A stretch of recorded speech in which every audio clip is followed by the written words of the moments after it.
실크로드 자전거여행 최대 위기입니다. 제가 지금 있는 간수성 두낭부터 신장 우이구르 자치구의 하미까지는 400km 동안 사람이 단 한 사람도 살지 않는 무인지대가 펼쳐져 있습니다. 400km면 서울에서 부산까지의 거리, 사실상 우리나라 면적 전체에 사람이 전혀 살지 않는다는 뜻인데요. 사람 많다고 자자한 중국인데 왜 그곳에는 사람이 살지 않을까요? 기본적으로 사막 기후입니다. 고비 사막이 바로 근처에 있고요. 이곳의 연간 간수량은 3에서 40mm 정도밖에 되지 않습니다. 그런 척박한 땅이기 때문에 사람이 살지 않는 거고요. 그럼 누가 사느냐?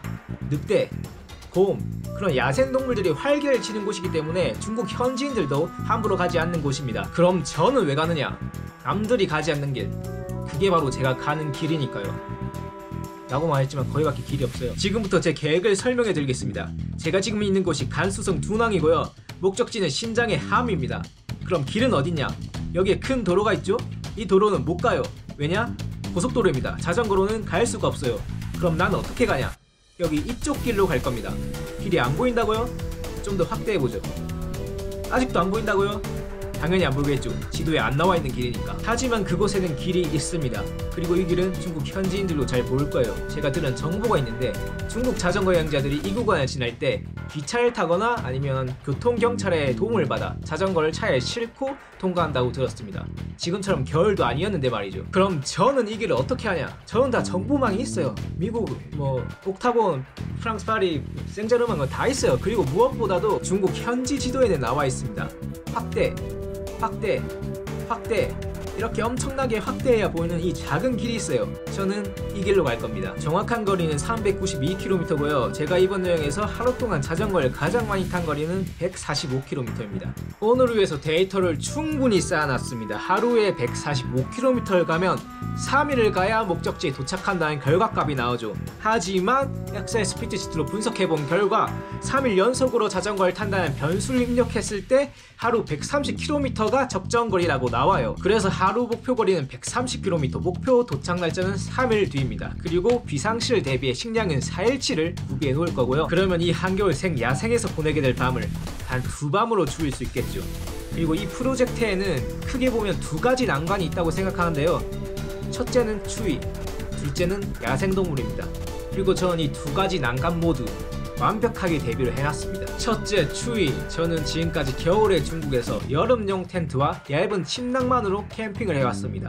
영하 15도, 20도의 추위에서 말이죠. 이게 그 텐트와 침낭이고요. 보시면 상당히 얇고요. 여기 굳이 바람이 통하라고 구멍을 송송 뚫어놨죠. 물론 텐트 겉옷이 있긴 하지만은 이것도 그렇게 보온성을 높여주진 않습니다. 이 침낭도 제가 아프리카에서 캠핑할 때 쓰던 거라 상당히 얇아요. 그냥 겉옷 하나 더 입은 거밖에 안 됩니다. 그래서 추위에 대비하기 위해서 제가 최근에 중국 쿠팡에서 겨울용 침낭을 하나 샀습니다. 가격은 4만원이고요. 제 이전 침낭이랑 비교해보면 왜 제가 지금까지 캠핑을 최대한 피했는지 알 수 있겠죠? 그리고 텐트는 이거 그대로 쓸 겁니다. 왜냐? 돈 아까워요. 텐트까지 바꾸기엔. 이걸로 추위는 완벽하게 대비를 했죠. 그리고 두 번째, 야생동물. 사실 이거는 완벽하게 대비하기 어려워요. 그들의 생각을 읽을 수가 없으니까. 하지만 최소한의 대비를 위해서 중국 쿠팡에서 5,000원 주고 곰퇴치 스프레이를 샀어요. 근데 홈페이지에서는 곰퇴치 스프레이라고 적혀있어서 샀는데 막상 까보니까 강아지랑 고양이 퇴치 스프레이예요. 그들도 저에게 만만치 않게 위협적인 존재이긴 하지만 이걸로 추위와 야생동물 두 가지 모두 완벽하게 대비를 했습니다. 이제 4일간 섭취할 물과 식량을 사러 가보죠. 여기는 마트고요. 먼저 하루 물 권장 섭취량이 2리터이기 때문에 이 2리터짜리 물 4개를 사겠습니다. 10원에 500짜리 2개만 더. 그리고 식량은 제 가방 공간이 한정되어 있기 때문에 최대한 부피가 작고 열량이 높은 걸 사야 됩니다. 제 경험상 이런 초코바루가 짱이에요. 이거 한 30도 사. 여기 크게 파네요. 이거 한 10개? 아니 15개 아니 20개. 이거 2시간 빵으로 할게요. 하루 3개니까 12개 다른 맛으로. 초코파이 하나 사. 단백질은 소세지. 식량은 여기까지. 그리고 자전거 점검을 좀 하겠습니다. 이상 없고요. 자전거에 때가 좀 끼어있긴 한데 뭐 위적인 거랑은 상관없잖아요. 기능이랑. 제가 자전거로 실크로드를 횡단하고 있지만 자전거 잘 몰라요. 제가 유일하게 할 줄 아는 게 이렇게 자전거 오일 바르는 거랑 바람 넣는 거, 이 2개 할 줄 압니다. 그래서 오늘 오일을 바를 거고, 지금까지 실크로드 자전거 여행 총 주행거리는 1851km인데 이 속도가 중간에 됐다 안 될 때가 있어서 최소 2000km 탔다고 보시면 되고, 앞으로 당분간은 400km 정도만 자전거가 멀쩡해졌으면 좋겠네요. 이제 모든 준비는 끝났습니다. 보조 배터리, 랜턴 등등 모든 전자기 다 완충 상태로 해놨고요. 보온을 위해서 머리도 안 잘랐어요. 이렇게 풍성하게, 그리고 뭐 다른 다 보온을 위해서 풍성하게 만들어 놨고요. 제가 하는 이 여행이 중국인들이 보기에도 미친 짓인지 중국 사이트에서 몇백만 뷰를 기록했다고 하더라고요.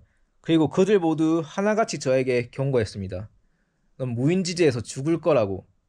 늑대한테 물려 죽든 얼어 죽든 넌 거기서 죽을 거다. 하지만 그들의 예상과는 다르게 전 죽지 않을 겁니다. 보여드릴게요. 제가 지금까지 어떻게 여행해 왔는지. 모든 건 다 제 컨트롤하에 있습니다. 내일부터 모든 게 다 제 계획대로 될 겁니다. 보시죠. 지금 시간은 새벽 6시 반이고 아직 해는 안 떴지만 자전거를 타려고 합니다. 왜냐면 어두울 때 자전거를 타도 최소한 도시 근처에서는 야생동물의 위협은 피할 수 있기 때문이에요. 그래서 오늘 아침 일찍 출발해서 자전거를 충분히 타고 저녁에 해가 지기 전에 캠핑 자리를 구할 생각입니다. 근데 그 전에 5분만 더 잘게요.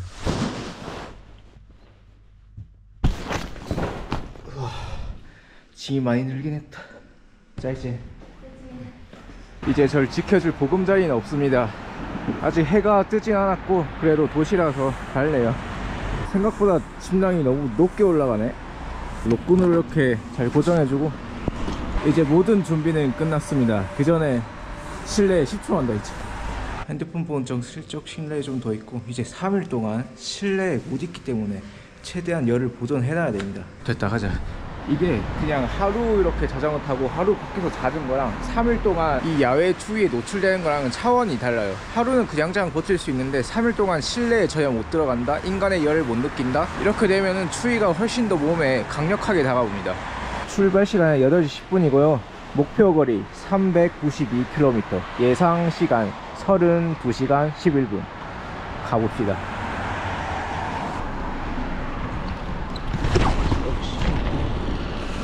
큰일 났다. 이거 짐이 무거워지고 침낭이 고정이 안 돼서 중심 잡기가 너무 힘든데? 침낭을 어떻게 한다? 좀 적응이 되긴 했는데 속도를 전혀 못 내겠는데? 보니까 침낭을 아예 앞쪽으로 해서 제가 앉는 곳은 좀 좁지만 몸에 최대한 밀착을 해서 고정시키는 게 중요한 것 같아요. 와, 이거 고정이 문제네. 좀 더 단단해야죠 뭐. 그래도 고정만 단단히 시키면 타는 건 좀 적응이 됐거든요. 이렇게 앞쪽으로 해서 단단히 고정시키고 가보자. 확실히 좀 적응이 됐습니다. 이제 속도도 좀 낼 수 있을 것 같은 느낌? 오히려 뒤에 침낭이 등받이 쿠션 역할 해줘서 편하네. 긍정적으로 생각해야지.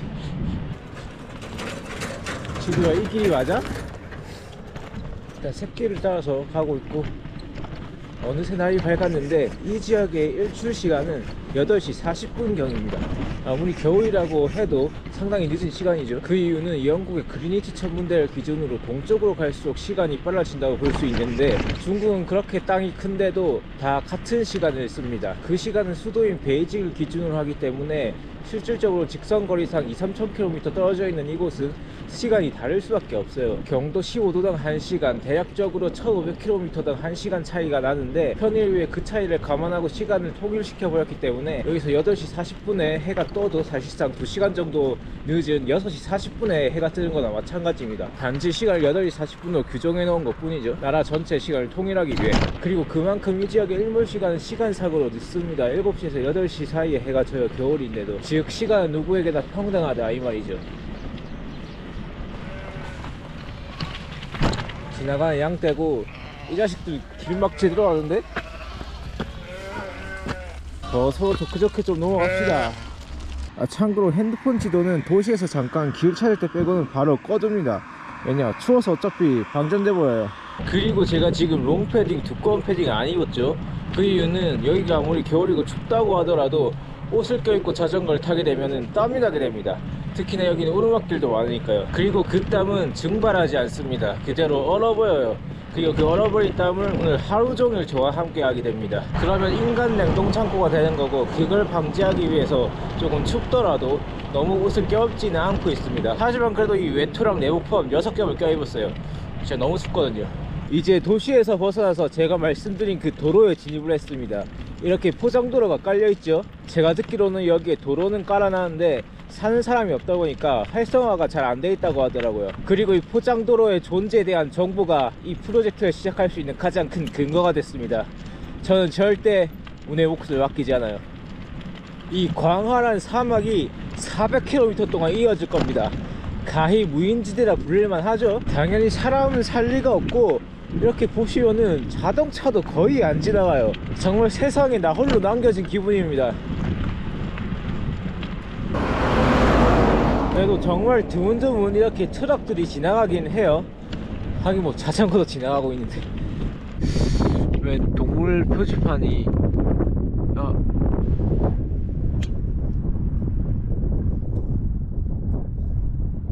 아니다, 이게 왜 안 나오나 싶었는데 그새 얼어버렸어 이게. 아, 이건 생각 못했는데. 나 모르겠다. 오지마, 나 맛없어. 자전거에도 좀 뿌려주고. 공수래, 공수거. 접근 금지야 여기. 이거 뿌린 거 뿌리자마자 여기 붙어서 얼어버렸어. 내 몸에도 다 그냥 얼음 결정만 나왔어. 그리고 이거 한참 번역해 보려고 핸드폰 켰거든요. 근데 제한구역 서비스. 핸드폰 전화 자체가 아예 안 터져요. 이거 핸드폰 충전도 안 되고. 와, 근데 여기 경치가 예술인데? 저런 게 뭔가 다 있어요. 무슨 관광지로 이름 붙어도 될 것 같은데? 이런 지형들이. 이게 좀 큰일인 게, 보시면 지금은 속도계가 되거든요. 근데 그 전까지 속도계가 아예 안 됐었어요. 보시면 11km밖에 안 찍혀 있는데 지금 최소 30-40km는 탔거든요. 이게 지금이랑 아침에 출발할 때만 잠깐 되고 계속 안 됐었어요. 이게 문제가 뭐냐면 지금 내가 얼마나 왔는지 알 수가 없어. 핸드폰도 안 되고, 지금은 속도계가 된다 해도 언제 또 안 될지 모르고 해가지고 지금 얼마나 왔는지도 모르고, 그래서 미지의 공포가 더 늘었다. 아, 근데 나 입이 좀 언 것 같아. 입이 잘 안 부러지고 발음이 잘 안 돼. 스즈무라 아이디 오아시스잖아. 사막에서 오아시스를 발견한 기분인데? 이건 진짜 생자연 오아시스 아니야. 무슨 관광지화 되고 이런 것도 아니고. 여기는 가까우니까 실제 한번 가볼까?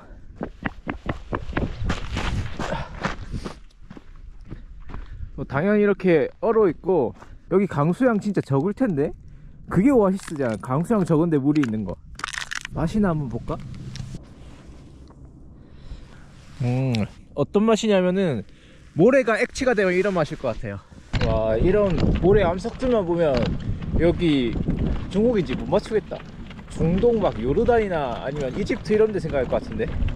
여기는 사막이 시꺼먼냐? 누가 여기 연필깎이 통수도 안 나. 아, 이게 안정적인 것 같으면서도 갑자기 떨어지고 그러네. 아, 이거를 얼마를 지연시킨 거야? 여기서 밥이나 먹고 가자. 배식량 창고입니다. 늑대들과 공유하지 않았으면 좋겠는데. 오늘 점심에 이걸로 가자. 보라색. 지금 시간 1시 50분이고 이게 첫 끼입니다. 여전히 핸드폰이 터지지 않아서 얼마나 온지는 모르겠고, 속도계도 잘 안 됐으니까. 자전거 타면서 끼니는 최대한 빨리 먹어야 돼요. 왜냐? 땀 식으면 진짜 엄청 추워져요. 그래서 제가 자전거 타면서 휴식도 잘 안 하고 그냥 계속 자전거만 탑니다. 땀 식을까봐. 그래서 하루에 100몇십 킬로씩 갈 수 있는 거고, 그래도 지금 2월이라 1월보다는 낮 온도가 좀 높더라고요. 근데 밤 온도는 똑같아요. 그래서 오히려 땀을 더 흘리면 안 돼. 더 조심해야 돼. 제발 떨어지지 좀 마라. 다시 부지런히 가보겠습니다. 아, 또 속도가 안 되네. 보시면 지금 가고 있는데 속도가 안 올라가죠. 이렇게 속도계는 켜져 있는데 속도도 안 나오고 거리도 안 올라갑니다. 비단 오늘만 그런 게 아니라 제가 시야에서 출발 여행 첫날부터 속도가 이렇게 됐다 안 됐다 했는데 이유를 아직도 모르겠어요. 이래서야 진짜 얼만큼 왔나 얼마나 남았나 알 길이 없구만. 그래도 중간중간 이렇게 표지판이 있긴 합니다.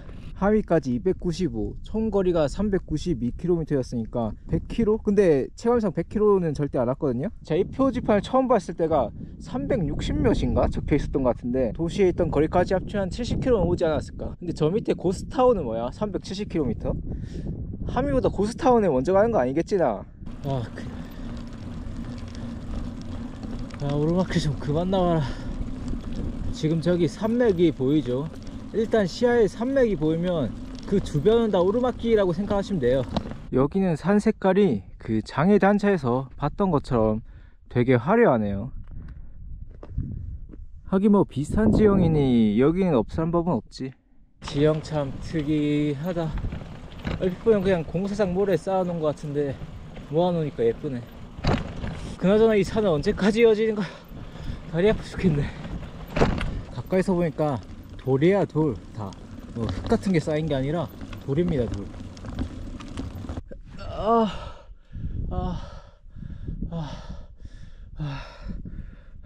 가방이 또 떨어져서 자전거 갑자기 멈추는 바람에 제가 안짝에서 내려오면서 쾅!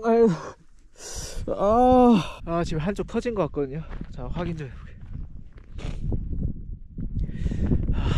무사하긴 한데 이것 때문에 시간이 얼마나 지연되는 거야. 속도도 잘 안 나고.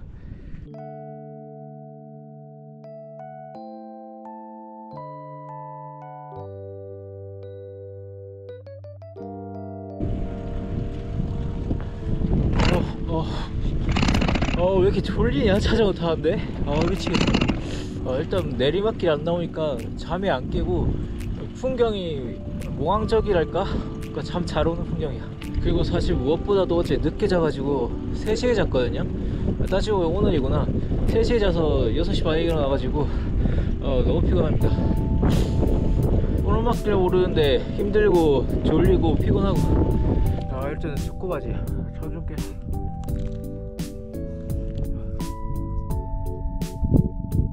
하미까지 264km. 이러면 그래도 100km는 탄 것 같긴 한데, 이제 시간이 7시가 돼서 해가 지기 전에 오늘의 보금자리를 찾아야 될 것 같습니다. 이제 시간이 7시가 돼서 해가 지기 전에 오늘의 보금자리를 찾도록 하겠습니다. 근데 다 똑같이 생겨서 더 나은 데가 있나 싶긴 한데, 제가 아프리카 나미부 사막에서 습득한 사막 지식을 이용해 좀 더 나은 보금자리를 찾아보도록 하겠습니다. 여기는 사막나무들이 무성한데 이게 별거 아닌 것 같아 보여도 사막 생태계의 보고입니다. 이런 나무의 씨앗들을 먹기 위해서 곤충들이 보이고, 곤충을 먹기 위해서 이구아나가 보이고, 이구아나를 먹기 위해서 그 상위 포식자, 그 상위 포식자를 먹기 위해 더 상위 포식자가 모이는 이 사막 생태계의 만남의 관장 같은 곳입니다. 그러니 제일 피식자인 저는 이곳을 피하는 게 좋겠죠. 여긴 패스. 원래는 식물 자기 힘들고 포식자로부터 뇌물을 숨길 수 있다는 장점으로 인해서 저 돌산 옆에서 캠핑하려고 했거든요. 근데 이 개같은 침낭이 또 떨어져서 그냥 여기서 할게요. 뭐 다 똑같아 내가 볼 때. 그리고 굳이 그게 아니어도 나무를 숨기려면 숲에 숨겨라는 말이 있죠. 결국 이 포식자로부터 가장 안전한 곳은 사람이 있는 곳, 그나마 차가 다니는 이 도로 옆이 가장 안전하다 이 말씀입니다. 물론 밤에도 차가 다닐지 모르겠는데 어차피 도로 옆에 잘 건데 괜히 헛짓거리 하다가 날만 어두워졌네. 이제 텐트를 쳐봅시다. 내 장비 중에 제일 멀쩡한 게 랜턴이야. 엄청 밝아. 랜턴 깎였으면 이제 하루에 자전거 많이 안 타고 캠핑을 자주 했을 텐데. 참고로 제 연속으로 캠핑 오랫동안 하기 최고 기록은 3주입니다. 제가 나미비아 있을 때 3주 동안 텐트에서만 산 적이 있어요. 물론 거기는 캠핑장이어서 화장실도 있고 다른 시설도 있었지만 이 텐트에서 3주 동안 잤다는 사실은 변함없습니다. 텐트 간단하게 완성해갖고 일단 짐들 다 집어넣고, 뭔가 내 비상용 물 아련하냐 여기 혼자 있는데 꽝꽝 얼어가지고. 오늘 주행거리 속도계는 74km 찍혀있는데 제가 볼 때 최소 30-40km는 안 찍혔거든요. 한 110km 정도 타지 않았을까. 일단 텐트 안으로 얼른 들어가고, 맞다, 텐트에 곰태치 스프레이 겁나 뿌려놔야 돼. 옷가지 사이에 껴놔서 나온다. 제가 옷가지 사이에 껴놔서 이게 녹았거든요. 겁나 뿌려. 아무도 오징어. 냄새는 사람이 맡기에는 괜찮아요. 민트 맛? 여러분 다 민트 초코 좋아하시잖아요. 그래서 사람한테는 좋은 냄새야. 신발도 절대 밖에 놔두면 안 돼요. 신발 냄새도 그렇고 야생동물이 호기심 보여서 물어가거나 텐트에 관심 보일 수 있습니다. 텐트 안에도 겁나 뿌려. 그냥 뿌려. 그냥 뭐 비오듯이 뿌려. 일단 옷을 최대한 껴입고 저 아래 봉인되어 있던 롱패딩까지. 제가 사실 자전거 탈 때 롱패딩이 안 입는 이유가 롱패딩이 부피가 커서 이렇게 압축해야 되는데 만약에 입었다가 돌면 이거 언제 도로에서 이거 압축하고 있어요. 추워 죽겠는데. 롱패딩 입고 이제 네가 나설 차에다 침낭아, 내가 널 굳이 사서 여기까지 들고 온 보람을 느끼게 해줘라. 저도 막상 까보는 건 처음이거든요. 이야 진짜 두껍긴 두껍다. 와 커다랗다. 두껍고 커다랗고 든든하고 든든해. 확실히 훨씬 두꺼워. 훨씬 이렇게 뭐 이중으로도 돼 있고 확실히 전 침낭에 비해서 한 200만 배 넣었다. 근데 아직은 또 몰라. 또 새벽 돼봐야 알아. 막 부피에 비해서 그렇게 막 엄청 따뜻하고 그 정도는 아닌 것 같아. 하긴 4만원짜리니까. 그리고 여기다 그때 그 시장에서 산 촬영용 깔개지만 원래는 저한테 이제 캠핑용 깔개, 바닥 깔개까지 깔아주면 완벽하다. 근데 오늘 110km 탔으면 원래 목표 주행거리는 130에 좀 못 미치긴 하는데 지도 보면요 전화는 당연히 안 터지는데 GPS는 되거든요. 여기가 출발 도시 둔왕이고 저기가 목적지 함인데 여기가 간수성과 신장위구 자치구의 경계선이에요. 경계선. 그리고 둔왕에서 이 경계선까지가 170km인데 이렇게 하면 한 130 온 것 같기도 하고 근데 여기서 함에까지 이게 3분의 1이 절대 아니야. 좀 모자라. 내가 볼 때 진짜 딱 110, 120 정도 온 것 같다. 이게 침낭 추가 때문에 좀 변수가 많았고 그리고 잠을 잘 못 자서 컨디션이 별로 안 좋긴 했어요. 근데 제 계획에는 전혀 차질이 없다는 사실. 플랜 B로 가면 됩니다. 하루에 100km씩 4일 가면 돼요. 무리해서 하루 130 타지 말고 하루에 100km만 타면 돼. 100km 타서 4일 가면 돼. 어차피 식량은 4일치가 있으니까. 저는 모든 변수를 어차피 제 계획에 다 집어넣었기 때문에 여전히 제 계획은 유효합니다. 아무 지장 없어요. 모든 게 다 제 계획대로 가고 있습니다. 걱정 마세요. 폰도 안 터지고 좀 무섭긴 하다. 근데 여기 데이터가 안 터져서 날씨를 못 봐서 오늘 몇 도까지 떨어지는지 모르겠네. 이 무인지대 쪽은 한 영하 20도까지는 가더라고요 밤에. 그래도 이 든든한 침낭으로 다 대비를 했기 때문에 전혀 문제 없습니다. 밥 먹어야 되는데 배는 고픈데 너무 피곤해서 그냥 자야겠다. 너무 피곤해. 그리고 저 핫팩도 하나 샀습니다. 이것까지 몸이랑 발 정도에 붙이고 자면 진짜 추위는 이상 없다. 이렇게 붙여만 넣으면 되나? 진짜 발 시린 게 제일 커는데 핫팩이면 든든하지. 근데 신기한 게 제가 이렇게 여행하는데도 감기에 한 번도 안 걸렸어요. 애초에 여행 유튜브 하는 2년 동안 감기에 걸린 적이 한 번도 없어요. 내 생각에는 아프리카에서 면역이 그냥 아주 생겼나봐. 슈퍼항체야. 제가 원래 몸이 좀 튼튼하긴 한데 뭐 아픈 적도 없고 다친 적도 없고 그런데 그래도 어릴 때부터 감기는 줄곧 걸렸거든요. 심지어 고등학교 때는 겨울왕국 보다가 감기 걸린 적도 있어요. 심지어 여름에 봤는데. 근데 여행하면서 그냥 면역이 생긴 것 같아. 이제 뭐 감기나 뭐 배탈 이런 거는 내 몸을 뚫을 수가 없어. 나 진짜 자야겠다. 그냥 밥은 내일 아침에 먹고 뭐 한 끼 끼니 아끼면 좋으니까 그냥 밥 안 먹고 지금 자겠습니다. 오늘 여기까지. 안녕. 지금 시간은 새벽 12시 55분이고 확실히 침낭 따뜻한 거 맞네요. 나 침낭 이렇게 따뜻한 건지 몰랐네. 확실히 지금까지 캠핑했을 때 중에 가장 보온이 잘 되고 있고 그래서 막 딱히 추워서 깬 건 아니고 추워서 깬 거 맞구나. 뭐 별날 이유는 없구나. 그래도 이전에 캠핑했을 때보다 훨씬 낫다. 화장실 좀 가자. 원래 이렇게 캠핑하고 근처에 소변 넣으면 안 되는데 야생동물 찾아올 수 있는데 근데 뭐 어떻게 쌀 건 싸야지. 잘 해결했고 다시 들어가서 마저 자야지. 이제 다시 마저 자고 진짜 내일 아침에 뵙겠습니다. 저 이거 못할 수도 있을 것 같아요. 자전거를 타는 거 자체가 너무 힘든 상태가 돼버려가지고 진짜 아무것도 아닌 사람이 될 것 같은 거예요. 그래도 난 포기 안 해. 무릎이 부서진 한이 있더라도 난 포기 안 해. 여행을 즐기지 못할 거면 도대체 그걸 할 이유가 뭔데?